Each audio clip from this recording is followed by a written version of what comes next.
The altar of witness. With Joshua as their leader, the Israelites crossed the river Jordan, towns, and cities in the Promised Land.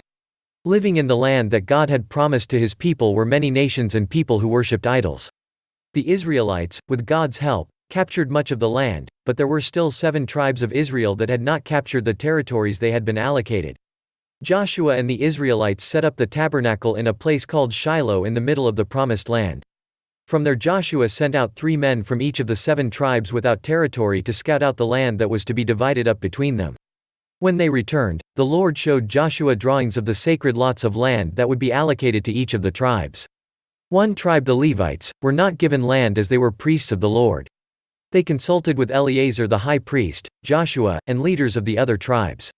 The Lord instructed Moses to give cities to the Levites for their homes, and pasture land for cattle. So the Levites were given cities that spread throughout the Promised Land. 6 of those cities were chosen as places of refuge. If someone accidentally killed someone, they could flee to a city of refuge and be protected from anyone wanting revenge. In a city of refuge, Jews and foreigners would be given a fair trial, and if innocent could live there in safety. The Lord gave Israel all the land he had promised. They conquered it and lived in peace. Now the river Jordan ran north to south through the land. Moses also promised the land to the east of the river Jordan to the tribes of Reuben, Gad, and half the tribe of Manasseh. The other half of the tribe of Manasseh was given land to the west of the river Jordan. The tribes on the east crossed the river Jordan to help the other tribes fight to gain their land.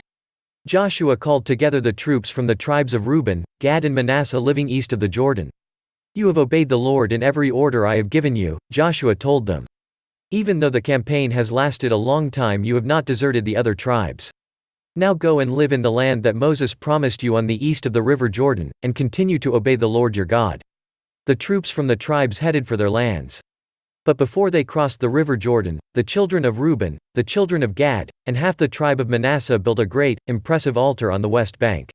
When the tribes on the west of the river heard about the altar, they became angry, and gathered together at Shiloh to go to war against them. But before attacking, they sent a delegation to the eastern tribes.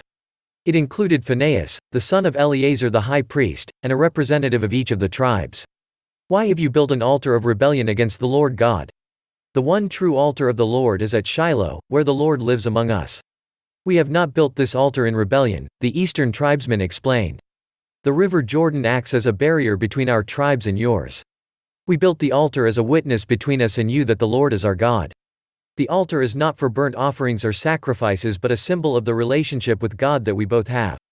We will only worship him at the altar in front of the tabernacle." Phinehas said, "The Lord is among us because you have not rebelled against him. Instead, you have saved us from destruction." Then the delegation returned to the tribes on the west side of the river Jordan and explained why the monument had been built. The people of Reuben and Gad named the altar of witness. If you like this video, give it a thumbs up. Share and leave a comment.